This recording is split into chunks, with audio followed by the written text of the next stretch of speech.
of welcome to the Minister and your team. I will, a little bit later, I will give you the opportunity to also make some introductory remarks. I just want to check, I have not seen any apologies for this particular meeting. There is one for a follow-up for the next vote. Let me just check with Wasim. Is that correct, that there's no apologies received? Good morning, Chair and members and all officials. No apologies have been received. Okay. And then also, I just want to check whether anyone is here as an alternate. I don't see anyone. Looks like we are a full house today. I also don't see anyone standing in as an alternate. All the committee members are present. Then let's proceed to the purpose of the meeting, colleagues. We're here to consider Vote 13 on the Department of Cultural Affairs and Sport. I want to check, Wasim, that we receive any requests for public input. No, Chair. Okay, we'll proceed then. The Minister, but perhaps if we can just do introductions, I'll allow you to introduce yourself and your team, and then the committee members will present themselves, and then I'll allow for some introductory comments from your side. So, Minister, over to you. Thank you. Good morning, colleagues. My name is Ricardo Mackenzie, Western Cape Minister of Cultural Affairs and Sport, and I'm just going to ask the rest of the team to introduce themselves. They are online. Thank you, Minister. Thank you, Chairperson. My name is Guy Redmond, the HOD for Cultural Affairs and Sport. Good morning, Chair and members. I'm Brenda Rutgers, Chief Financial Officer. Good morning, members. I'm Carol van Wyk, Chief Director, Cultural Affairs. Morning, colleagues. My name is Tabo Tutu, Director, Sport Promotion. Good morning, colleagues. I'm Kuno, Director for Arts, Culture and Language. Good morning, from the lead Director, Strategic and Operational Management Support. Good morning, Chair and members. I'm Nomaza Dingayo, Director for Archives and Record Service. Good morning, Michael Janssen van Rensburg, Director for Museums and Heritage and CEO for Heritage Western Cape. Thank you, Dr. Michael. My name is Danielle Manuel. I'm Director responsible for Sport Development. Thank you, Chair. We're done in the boardroom. Thank you. I'm Thomas Walters, the Chairperson of the committee. If I can ask the other members to introduce themselves. Morning, Chairperson and colleagues and the professionals, Minister, you and your team. I'm Member Boyson and I'm a member of this committee. Thank you. Good morning, Chair, everybody. Honourable members. Please go ahead, Wendy. Good morning, Chairperson, Honourable members, Minister, and my name is Win Kaiser-Philander and I'm a member of this committee. Thank you. Good morning, everybody, ministers, officials, council, members of the committee. I'm Benedicta van Minnen and I'm a member of this committee. Thank you. Good morning, colleagues, the MEC, the chair, and officials, as well as officials from related entities. My name is Benson Ngenso, a member of this committee, representing the African National Congress. Thank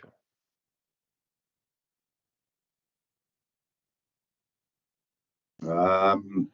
Other members? Good morning. Good morning, Aisha Kasim. I'm a member of this committee as well. Thank you.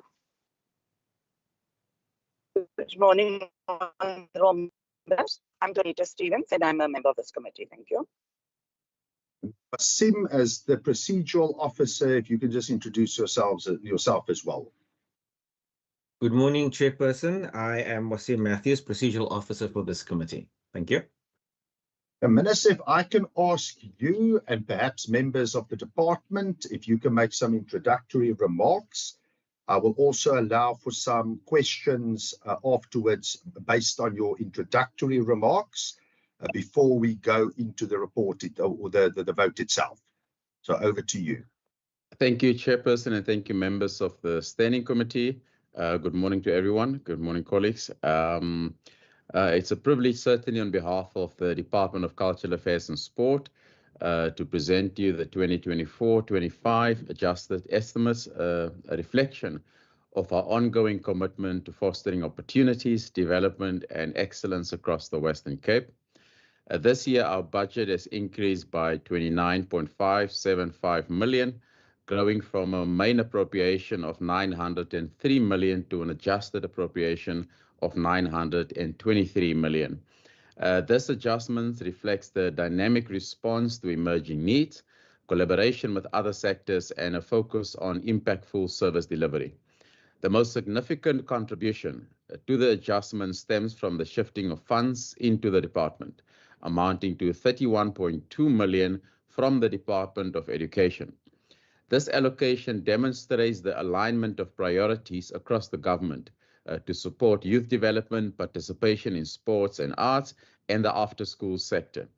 We are also pleased to report on the rollovers and the reallocation of funds totaling 12 million rand, which ensures further investments in and for the continuity of services. These adjustments are not just merely reallocations, they represent our department's commitment to addressing challenges and unlocking opportunities in line with our shared mission to improve the quality of life of residents in the Western Cape through sports, culture, and heritage. The department will use these resources wisely, ensuring they translate into meaningful impacts in the communities we serve. Together, we can continue to drive growth, well-being, and safety, anchoring the values of the Western Cape government in every initiative we undertake. With your permission, Chairperson, I'd like to hand over to my head of department to just cover some of the detailed numbers behind this shift. I hope that's okay. HOD Redmond. Thank you, Minister. Thank you, Chairperson. I'll just go into some of the detail. The contribution from the Western Cape Education Department of 31.2 million, that one will allow us to invest 25.4 million into the Best Opportunity and Development Program, which is known as the MOD program, enabling the procurement, refurbishment, and maintenance of sports equipment across the province. Which will allow us to also allocate 2 million to the Shukuma Moving Mindset Program, an innovative approach to strengthening youth engagement. The program equips learners with social and emotional skills to regulate their emotions and respond to experiences of violence in healthy and productive ways. So then lastly, allow us to dedicate 3.8 million to the at-home blended learning program, further integrating education and recreation through digital tools. In addition to these inflows, we shifted funds amounting to 17.8 million to other departments and surrendered funds to the PRF. These include 3 million to the Department of Economic Development and Tourism in respect of the Cape Town E-Prix race, which did not take place as planned. 10.4 million to the Department of the Premier for the implementation of the Enterprise Content Management initiatives, which will be facilitated by the Center for E-Innovation. And 4.3 million initially intended for SASRIA compliance at Philippi Stadium, which will be utilized once essential repairs are completed.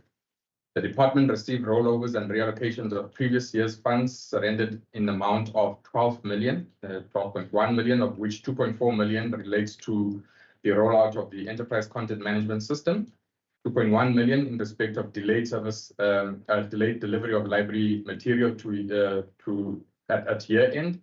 1.1 million relates to unspent funds returned by municipalities in 23-24 financial year, which will be used for the development of sport and recreation facilities. 5.3 million in respect of enterprise content management for the procurement of a transversal digital signing solution for the Western Cape government.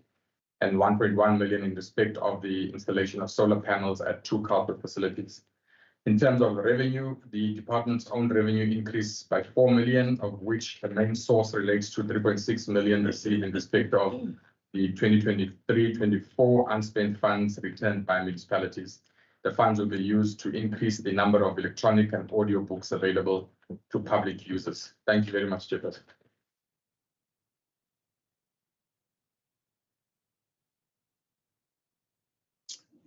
Colleagues, what I will allow for are some brief questions to the introductory comments that were made.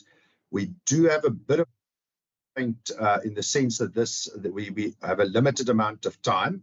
So I would like to ask you to be brief And if we get, if we start running into time problems, I'm going to police it. But any questions to the minister and his team?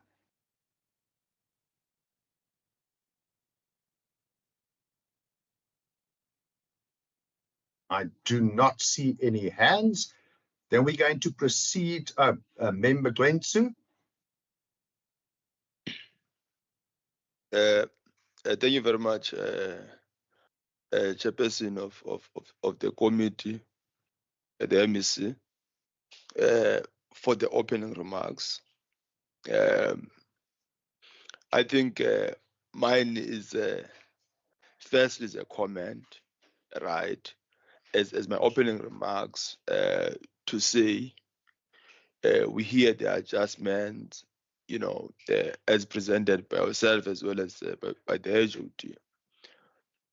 But given the dialectic relationship between art, sports, and culture, and the fight against crime in the Western Cape, we believe that the adjusted amount is insufficient. You know, and where I stand, there's no doubt this adjusted appropriation confirms the government does not appreciate the importance of this department and its role in the crime, in the fight against crime, particularly in working class communities. You know, the state of working class sports fields, recreation centers are dire, and this government ought to invest in the sports, arts, and culture. Also, Chair, I think it's important to indicate that as we meet here, new initiates and their parents are facing threats from extortion syndicates in Stoke Road. So it is for that reason that I argue, while to hype this high, that this money is insufficient, and one is deeply interested, of course, on where it is going to be allocated. But it's important also to ask this question as to which are these municipalities that return this money, and what are the sports grounds which have been identified in this instance, you know, to ensure that in the period under review they are refurbished, because having visited a number of sports grounds and recreation facilities, they are not maintained in the metro, in the central Karoo, in Overberg, in Poland. You know, so I think some details, I think for me, are quite important. Also, the basis for the rollovers, you know, what informed them, you know, what was this earmarked for, you know, and has it been fully utilized, or have shifts of variants been made from it? If so, could perhaps you provide the relevant reasons for these adjustments? Thank you, Chair. Those are the just preliminary questions and comments thereof. Thanks. Member Gwensu, we will also, some of that one question we will probably pick up in the report as well as we consider that. Over to the Minister and his team. Thank you. I'm just going to ask my HOD on the technical part, but I just want to make a 30-second comment quickly. I really think, Honourable Member, I wholeheartedly agree with you. In fact, I have written to National Minister Mackenzie.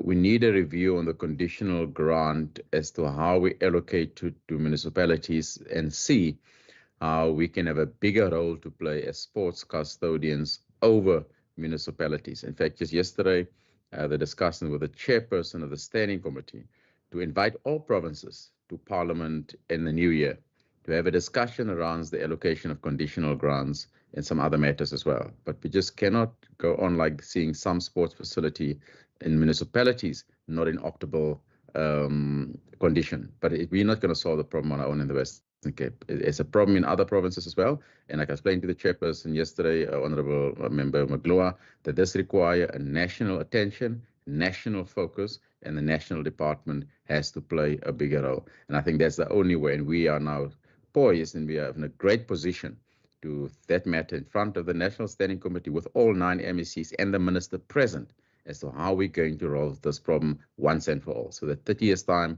we don't deal with the same matter. That was my suggestion to him yesterday, and I've just checked with my office that the formal letter has gone out.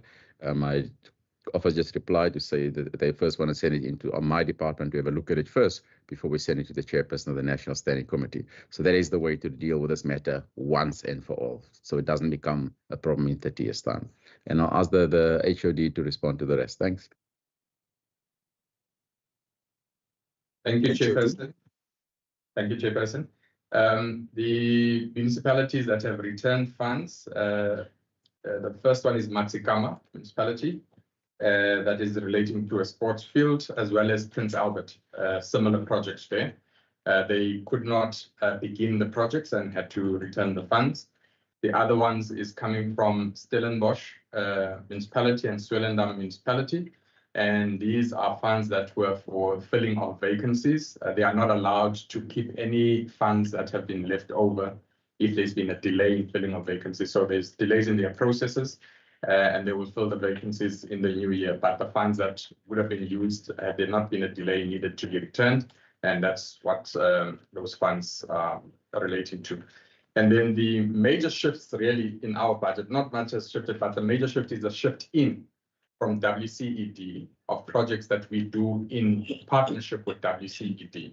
The first one is the mod centers, which are located in schools, and which WCED contributes, in this case, 25 million towards that. And we've indicated it goes towards the refurbishment, maintenance of getting new sports equipment for the mod centers. And then the Shukuma, which we do with WCED as well as the at-home blended learning program. Pretty much that is the major shift in our budget. The rest is still in line with what was approved in March. Thank you, Chair.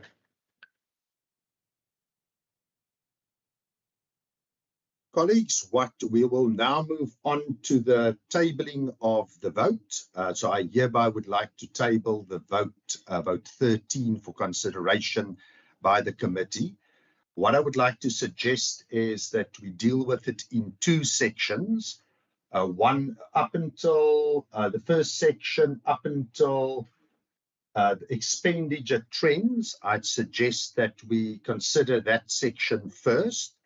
Wasim, are you able to flight the report? I'm assuming everyone has read it, but it will nevertheless be a good reference point.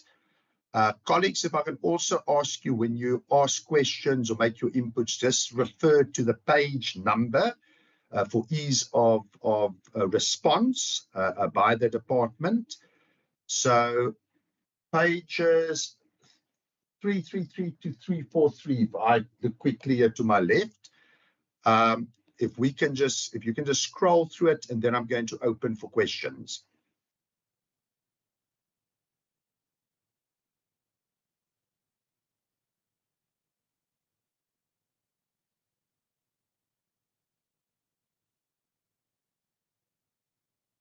Up until expenditure trends.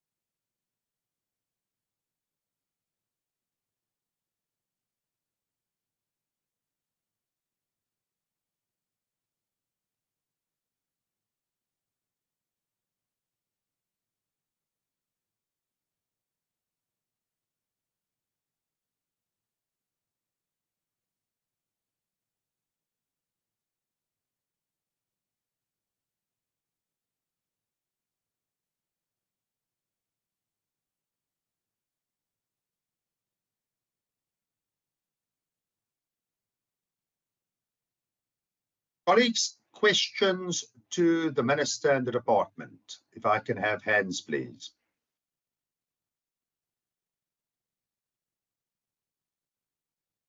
Okay, I do not see any hands. I see Member Dwensu. Any other hands? Over to you, Member.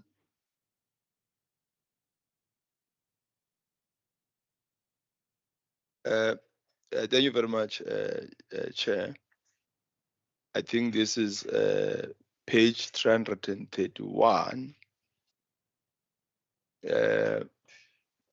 is in respect to, amongst other things, this huge rollover from 2023 to 24 in respect of delayed delivery of library materials at year end. Yeah. So I think it's important for the department to take us through in respect to what was the nature of this library material and for which libraries here in the Western Cape. Maybe I should also pose the second question on table 3.1, which talked to the compensation of employees. And the question arises as to what is the justification behind what is reported as a decrease in the compensation of employees spend, and also how many posts are affected and what is the impact of this on the department's functioning. Let me pause there, Chair. Colleagues, any other questions? Any other hands? I don't see any hands. Over to the Minister and the department. Thanks. I'll ask the department to respond. Thank you very much, Chairperson. I'll cover the one about the books, and if I miss anything, Carol will cover, and then CFO will cover the second question. And thank you, member, for the question. So the way we purchase books is in a rolling procurement. Most of the books, or well, a significant number of the books that we procure are impacted by global supply chains. So some are delivered from overseas, etc. And there's always a delay in the delivery of the books. What we then do is we secure all the books that we can secure by financial year end, and then we roll over whatever amounts that are remaining for taking care of the books that were already procured on their way to begin to be paid for in the new financial year. And so it continues, because we don't stop buying books. We buy continuously throughout the year. At the time of buying books, they are not yet clarified as to which libraries they are going to. We buy in bulk as a department, and then based on requests that the various individual libraries make, we then do the allocations and the distribution to the libraries. So at the point of procurement, they are not yet, their destinations have not yet been clarified, but we have a fair sense of where the books would end up going to. But we then do the allocations post-procurement. Thank you, Chair. I'd like to just check with Carol if I've covered everything. Yeah, thank you. And we'll hand over to CFO to just cover the other one relating to COE. Thank you, HOD, and thank you for the question, member. So the COE shift is mainly due to the delay in the filling of posts. And that is, it was mainly caused by the additional layer of approval that was added because of the DPSA directive that was issued. So we now need to follow an approval process where we need to obtain concurrence from the Premier to continue with the filling of posts. So that basically paused or added to the delayed filling of the posts. In addition to capacity challenges within CSC, so they do not have enough hands to respond to the quantum of vacant posts at any given time. So yeah, so that's basically the reason why we then shifted the funds. In fact, we obtained approval from Provincial Treasury to reprioritize our COE savings. So it's not lost completely, and we were able then to direct that to areas where we experienced budget pressures, where we felt that we were under budgeted, where we could ensure further impact in our programs, etc. Thank you, Chair.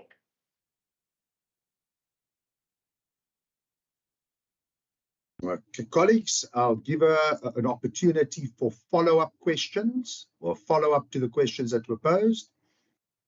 Member Gwenson. Thanks, Chair.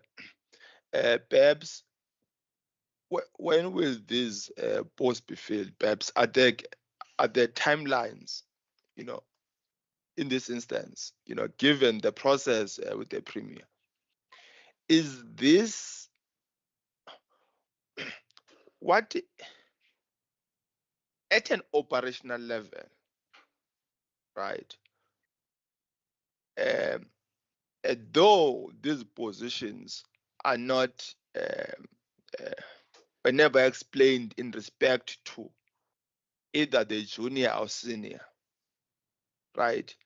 But to what extent is the involvement of the Premier's office helping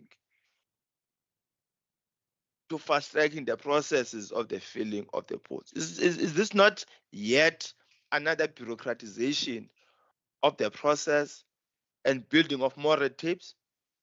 That's the first one, a follow-up. The second follow-up question was actually an initial question, where we're told that Matsikama and Prince Albert could not begin with projects,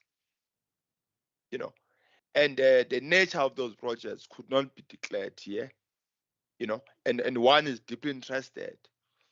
And also Stellenbosch and Swellendam could not fill vacant positions, and that's the money.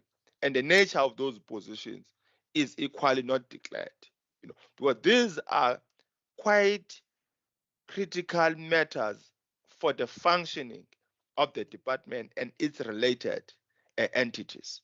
Thanks, sir. Over to the Minister and the department for responses to the follow-ups. Thank you. Thank you very much, Chair. So the DPSA circular comes on the back of the serious budget constraints that the country finds itself in, and basically articulated the kinds of positions that need to be prioritized going forward. So when that circular was issued on the 17th of October last year, the instruction was all positions currently in the system must cease to continue. Every position must be recategorized based on the criteria from DPSA that looked at the priority of that position. There were very clear criteria that every position needed to meet for it to continue to be advertised. So positions, number one, had to be re-advertised. Some were almost at appointment level. So if an appointment letter had not been issued, that post had to stop. Only those where appointment letters were issued. So we stopped all of those. It also meant any position that was in the process of being advertised that did not meet the criteria needed to stop. We then began a new process of motivation, which was submitted by all Western Cape government departments to the Premier by the 30th of November. The extra level of approval, currently, especially in DCAS, for example, the approval of positions ends at the HOD.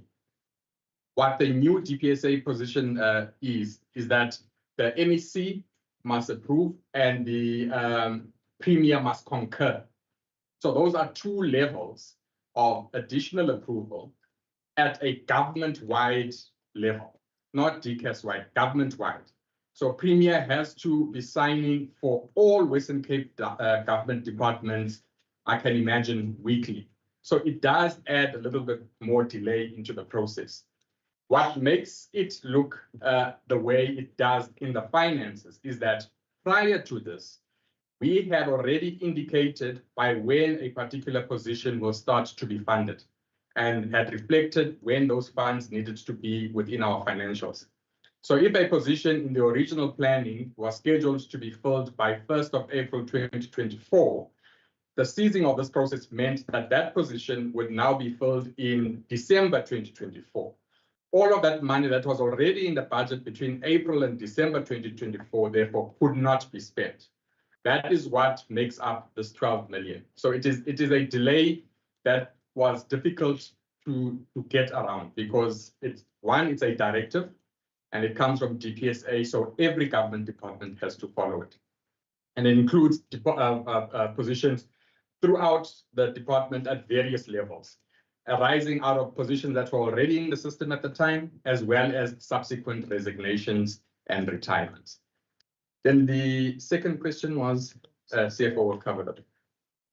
Thank you, HOD. So just to clarify the purpose of the funding and the reasons why it had to be returned to the department.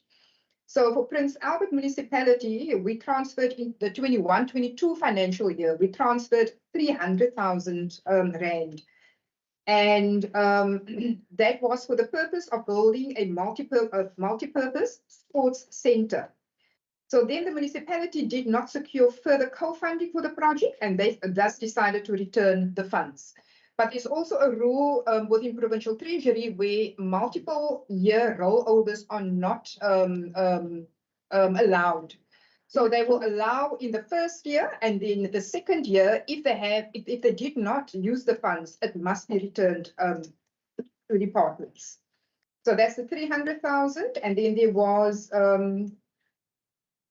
800,000 Rand was initially transferred to Matsikama Municipality also during the 21-22 financial year, and that was for netball courts, ablution, and resurfacing of courts, netball courts at Dwurmby Sports Field.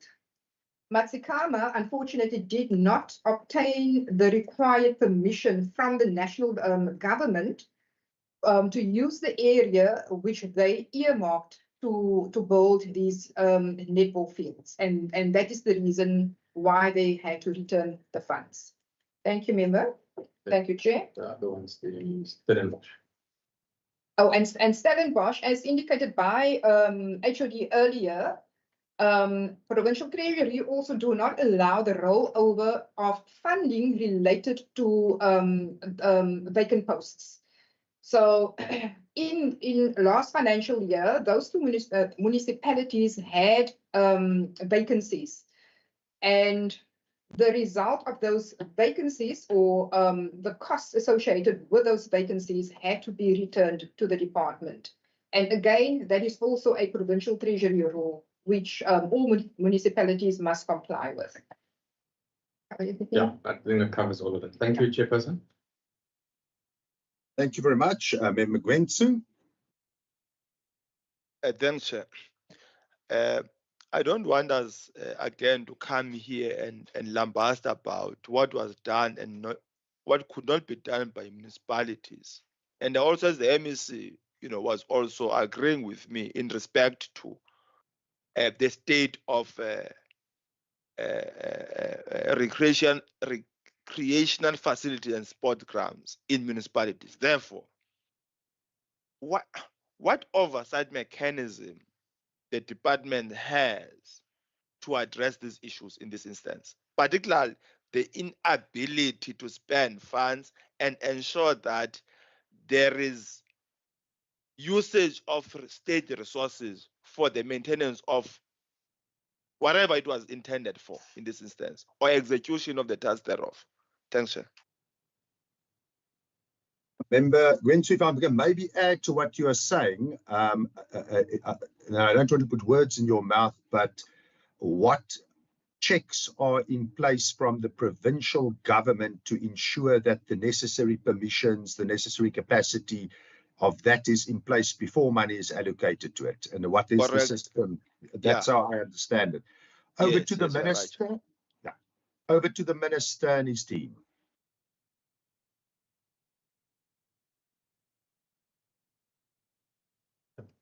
Thank you, Chairperson. Chair. Oh, actually, you can go. Thank you, Minister. Yes, so it is a... So, sorry, Chair. Sorry, Chair, just before the minutes, MEC.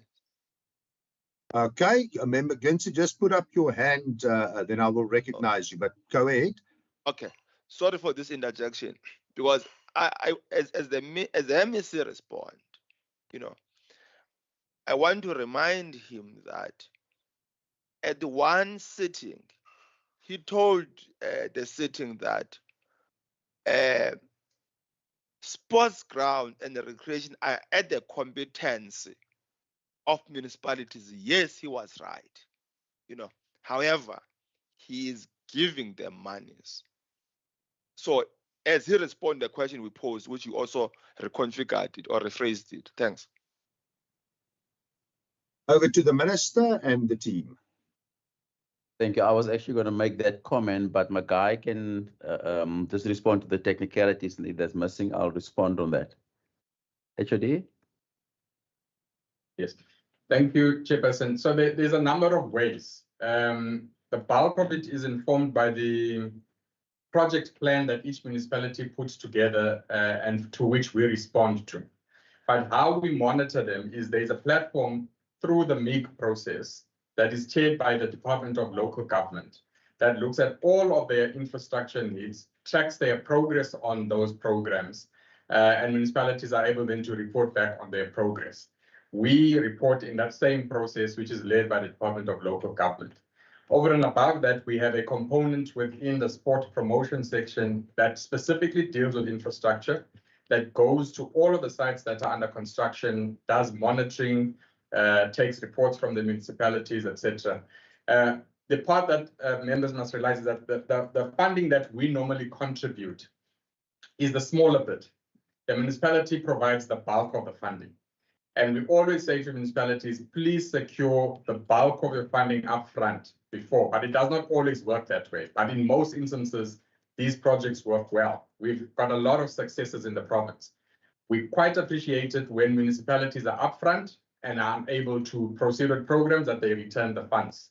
So that other more deserving municipalities whose project pipelines are more aligned can then receive the funding and then it continues. But the monitoring mechanisms are there, and the main one is the one that monitors the MIG spending, which has a component dedicated to recreation infrastructure. And secondly, the section that we have within our sports promotion that visits all of the municipalities that has infrastructure programs on the go and monitors their progress against the project plan that would have been submitted to the department.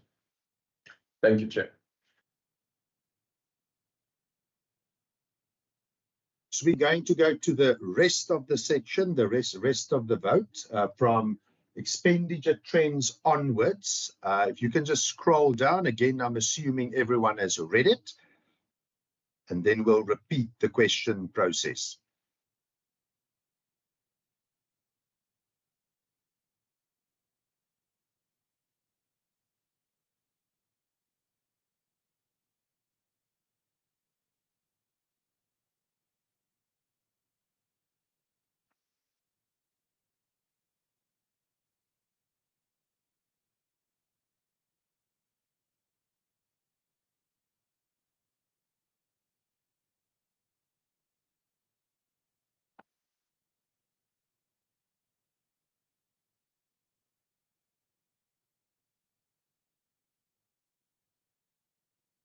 Colleagues?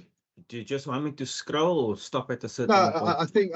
I think it's just that was just to help orientate the members.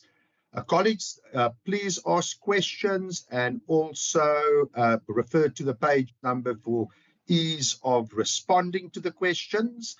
I am opening the floor for hands. Any hands for questions on this section?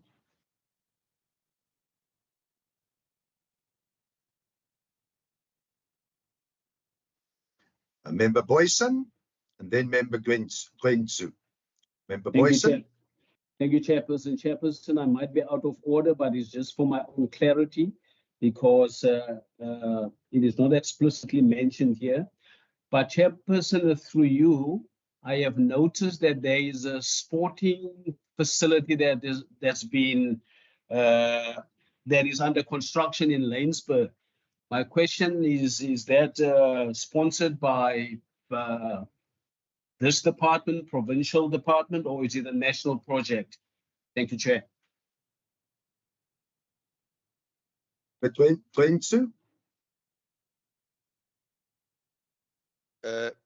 very much. I'm going to find some difficulties in this mechanical approach, and in the process I may find myself leaving out questions I noted, because I did not write on the book, but on my because I'm using the soft copy and I have notes elsewhere. I may be accused of potentially taking you to pages you covered. For instance, on page 333, page 334, page 335, 36, 37, and up to 41. I have a couple of questions on those areas. Would you permit me, Chair, to shoot? Chair, yeah, no, that's a fine member. Just keep in mind, I'm going to enforce a 5-minute rule again if we start running into time problems. But I think we're doing quite well for time, so please go ahead. Yeah, but I think, Chair, for the record, it is important to indicate that, to indicate in this committee that I think Parliament did not do justice to present this matter and expect committee to sit today, right, and expect everything, and that people will be condemned to 2 or so minutes, 5 or so minutes. Now it defeats the whole objective of deepening democracy and holding the executive accountable. Now, 13.2, Chair. Considering that, and of course, some of us are new to this process and engaging in it for the first time, could the officials assist by simplifying the explanation of these shifts? For example, we notice funds shifted to provide for social benefits, which are now allocated for employer liability in respect of early retirement penalties. What exactly does this mean, right, in straightforward terms? How did these liabilities occur and why were they not budgeted for in this instance? And in addition, Chair, we know the provision for expenditure incurred during the losses written off in relation to GG vehicles accidents. Could you clarify perhaps how this process works? Specifically, why was the loss written off instead of being recovered? Right, that was table 13.2, page 333. Page 334, subprogram 2.1, on the reprioritization of funds in respect of repatriation and burial of liberation stalwarts. Can the officials confirm if this pertains to the repatriation of Comrade Basil February? I'm using that word, Comrade, deliberately.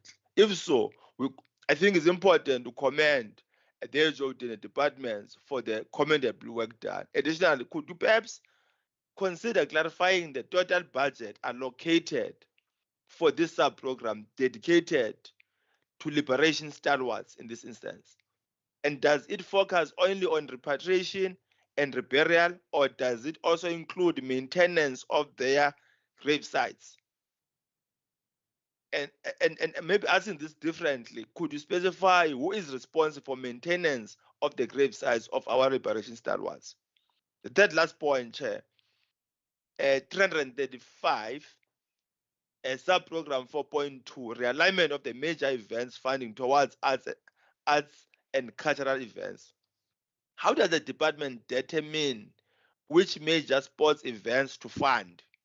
And it's related to the previous question. Did the department contribute to supporting the recent Bafana Bafana game at Cape Town Stadium? If not, perhaps you may need to explain. If so, some details may perhaps be important. And on the reprioritization of funds for operational purposes, page 336, we know that a 50,000 donation was made towards the funeral of a sport legend. Could you clarify who is this legend was and what criteria used to determine which funeral receives such assistance in this instance? And was it for the first time? Page 337, again, reprioritization of unspent compensation of employees' budget. On page 337 to 339, we see one thing, and that it funds earmarked for compensation of employees being moved to other programs. We are concerned with this practice and would love to understand the rationale perhaps for this. Why were these funds not spent? were any of these funds earmarked for compensation of employees? And if so, and how many? And on page 340, realignment of the 2024-2025 budget. What is the latest update regarding the work at Philip Stadium? Why were these funds left unspent and unsurrendered instead of being applied for rollovers or redirected towards the maintenance of other facilities in the province? Table 13.3, libraries and archive services. Regarding the two sub-programs which with expenditure below 40%, what are the reasons for the slow spending? And which sub-programs are affected, and what measures have been put in place to prevent the underspending in the future, so that I don't come here again and lament about such? 345 is the last question. Can you provide more clarity on this reimbursement? Was this allocation from vote 12 a loan that needed to be repaid? Thank you very much, Chair. Thank you very much, Member. Minister and the department. Yes, can I just quickly just give feedback? The department will speak on the technical details, but I think it's important because the member raised it in Parliament as well. When we received word on the Bafana game, we were very proactive in our approach, and I'm proud of the team here. As I said, the technical details the guys will respond to, but I just wanted to respond to the general sense.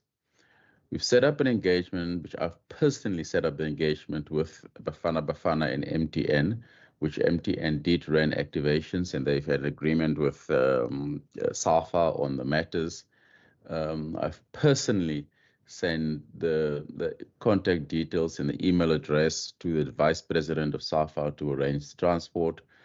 And I've personally spoken to PRASA in the Western Cape, Raymond, myself, and the train subsequently ran. So these are just general assistance that we have provided, and I'm proud. And I've also personally, using my own money, paid for TikTok videos, Facebook videos, broadcasts, which receive over, all of them look 200,000. I've personally made contact with Benny McCartney, who made a video, and personally paid my own money out of my own bank details available, the committee wants it. So we've gone far and beyond what is reasonably need to be done to assist Bafana game.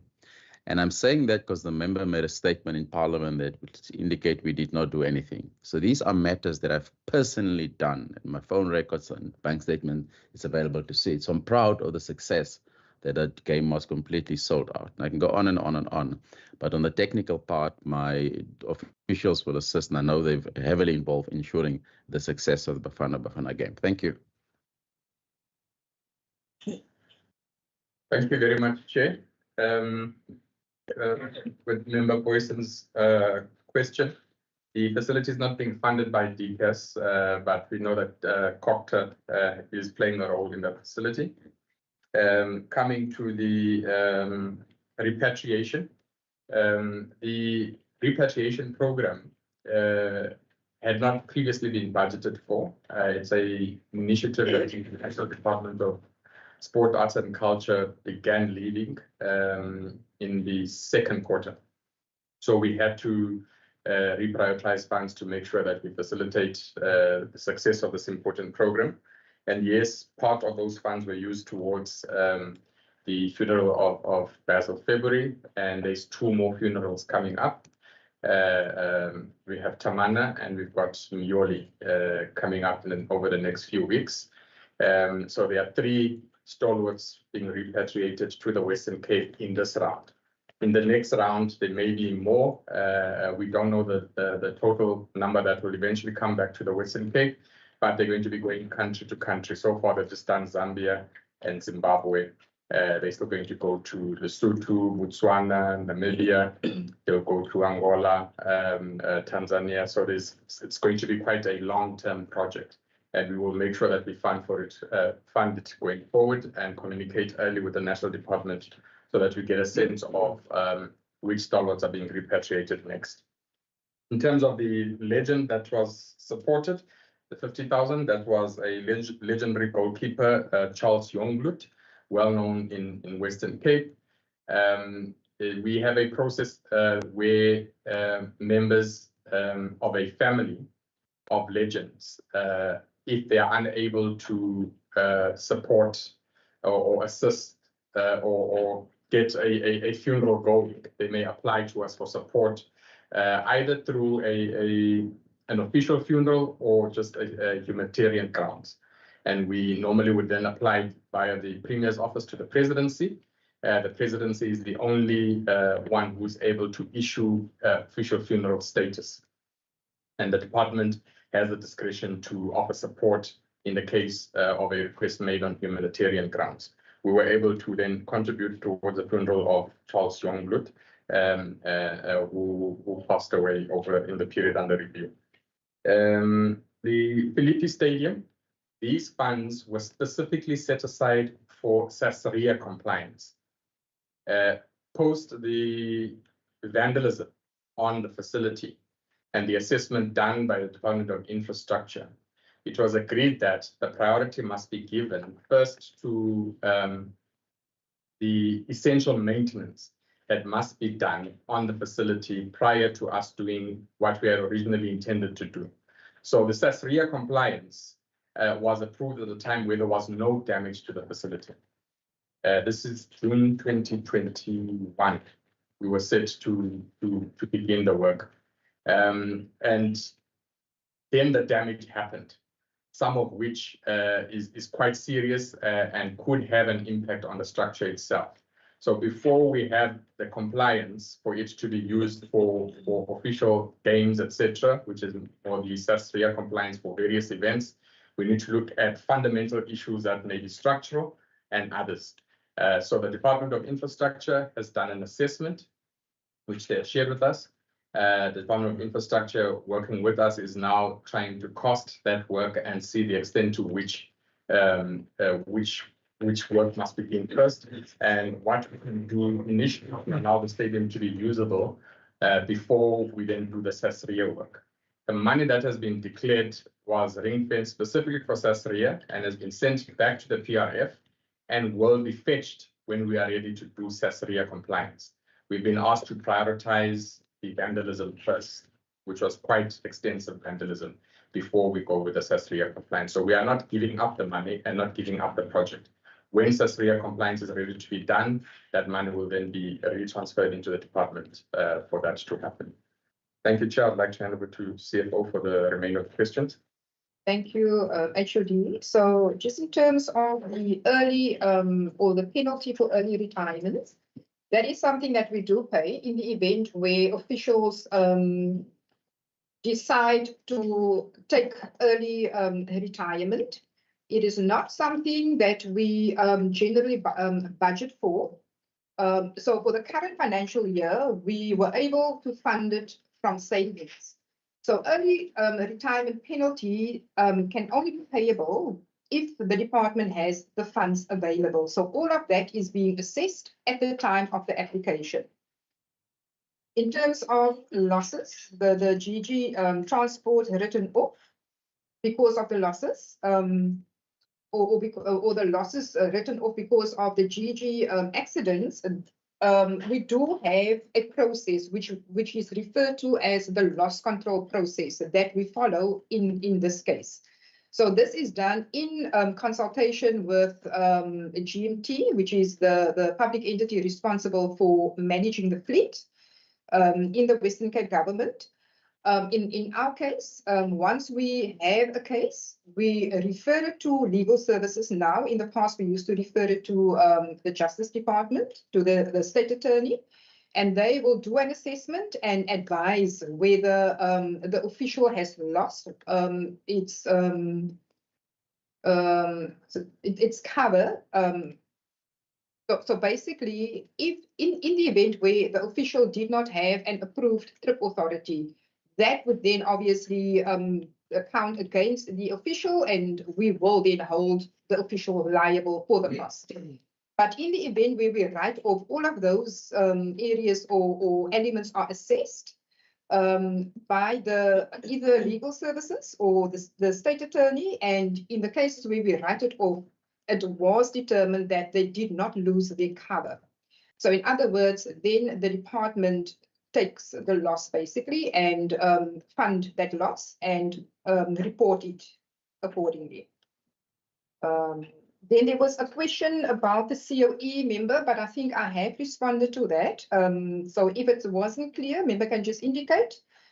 Then in terms of the slow funding or the slow spending, so last year we were on, at the same time, we were on 39.63, on 44.33%, right? So it's slightly ahead of what we are, or in terms of where we are in the first 6 months in the current financial year, which is about 39.63.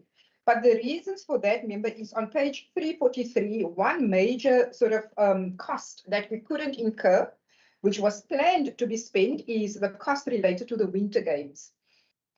Winter Games was unfortunately cancelled by the National Department of Sport, Arts and Culture, so we could not incur the cost as planned. Then there was a question around the EPRI. So EPRI, the 3 million that was funded, so EPRI was a project that was co-funded between various departments. So 3 million was allocated by the Department of Economic Development and Tourism. We had to fund 2 million, and then Provincial Treasury funded from the PRF another 3 million. That made up the 8 million that we dedicated towards the EPRI race event.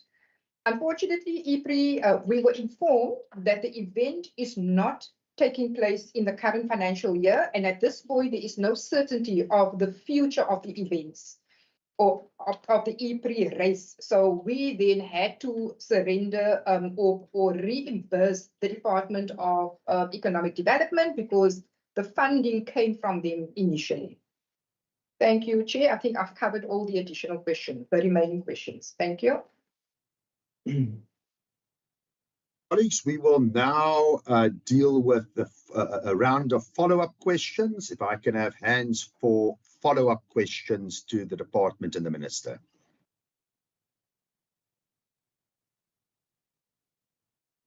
I do not see any hands.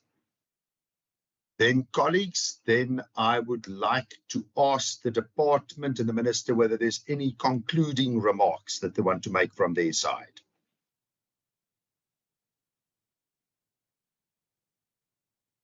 Thank you, Chairperson. I just wanted to thank the head of department and the team. Actually, I'll have to hand over to you first. Yes, Minister. Yes, we would also, as officials, just to say we are grateful for the oversight from the committee, and we always look forward, believe it or not, to these oversight sessions because it's an opportunity for us to demonstrate that we are being responsible with the resources that belong to the community, and also to get any perspectives from the representatives of the community of areas where we can improve. So thank you very much, Chair. Thank you very much. And then from, the Minister. Thank you very much, Chairperson, and thanks for the oversight, and really appreciate it. I value these interactions, allow us to fix our blind spots, if there's any. But thank you for pointing this out, and thank you to the head of department and department officials all sitting together. It has been a tough year, and it's not going to be easy given the current economic circumstances. And I appreciate the work done in a tight fiscal envelope that the team managed to keep this very important department running. And I heard the member was making a comment, member Benson made the opening comment around the allocation of funding. It's tough decisions. It's tough decisions. Do you take money from a teacher, from a nurse, from a police officer? These are tough decisions that any government around the world has to make. Of course, you want more money, of course. But if you go to bed at night and you ask yourself, the 10 rand that I'm taking it from a nurse, from a teacher, from a police officer. Do I actually want it? It's a moral question that we all have to answer when we lay in bed at night. But thank you for the oversight. Thank you for the team and the department, and see you all in the house soon. Thank you very much, colleagues. And I just want to check there, Minister, you are more than welcome to sit in, but if you need to excuse yourself, the committee will now deliberate on the matter. But thank you very much. I think you are dealing with a committee that is passionate about the underlying value that your department can add, and also in the effect that it can have in actually transversely positively impacting on other departments and their successes as well. And perhaps just a parting comment from my side, I made it before. I believe if that impact, that value can be quantified and demonstrated, I think it will help the financial argument for the department going forward. But you are dealing with a passionate committee, and I think you can hear it. We believe in the value of this department. So thank you very much for your time. Thank you very much for your officials. It's greatly appreciated. Thank you very much. Colleagues, we are now, I just want to reaffirm, I don't see anyone for public input. I didn't see that during the course of the meeting. Colleagues, so now I am putting or rather I'm asking somebody to put the matter of the report to the vote. We will also afterwards deal with potential resolutions. Member Van Minnen. Allow me to please put this to the vote and to propose this. Okay, so this proposal to support the vote. Do I have a seconder?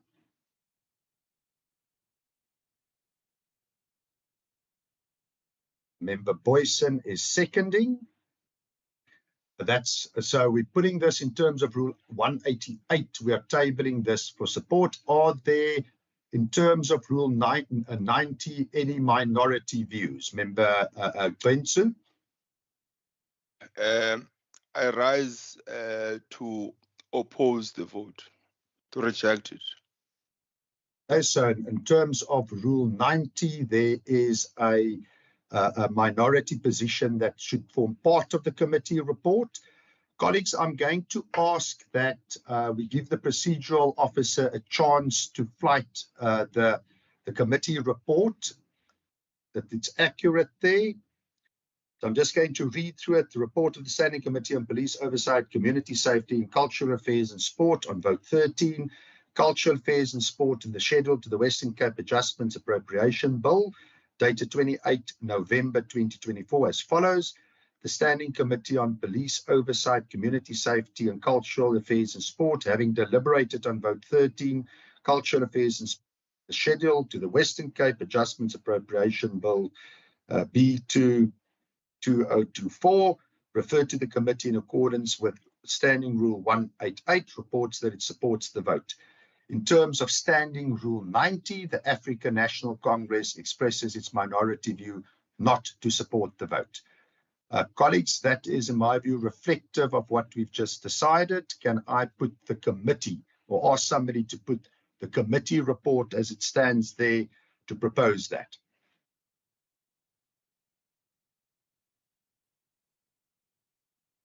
Member Van Minnen proposes. Can I have a seconder? Member Stevens seconds. Colleagues, so that will be the committee report going through afterwards. If I can ask for any proposed resolutions in regards to our deliberations. Member Stevens, is that an old hand or is that a new hand? It's an old hand, Chair, sorry. Well, or rather, experienced hand, I believe is the correct way to refer to hands nowadays. Colleagues, any resolutions? Any proposed resolutions? Okay.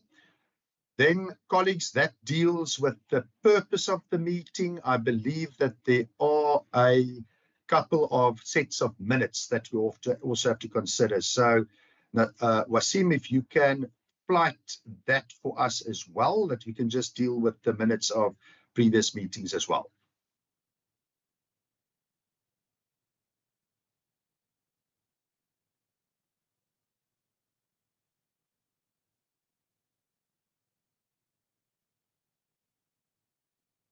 Right, if you can scroll down a bit. I think that was for the 7th. Scroll down a bit more.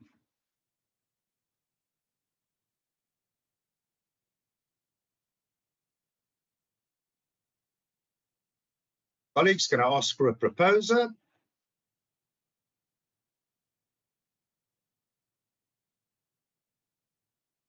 Member Boyson is proposing. If I can have a seconder.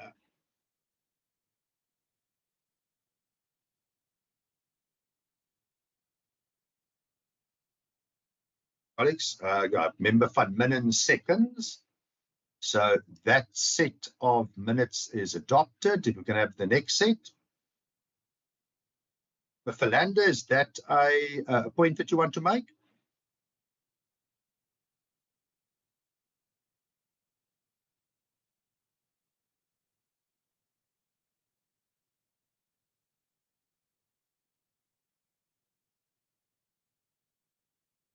Member Philander?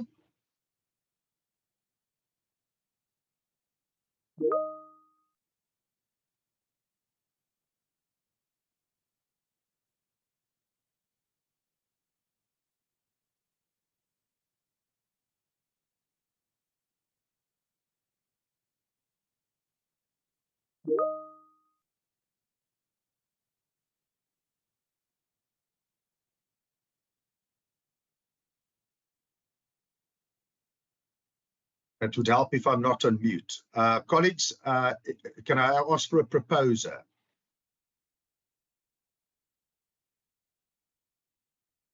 Member Philander, are you a proposer for this?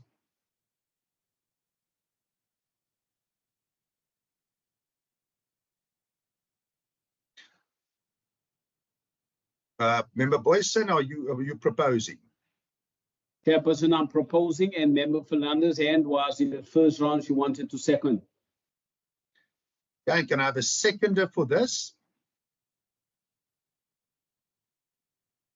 Member Van Minen seconds. Next set of minutes.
Colleagues, can I have a proposer?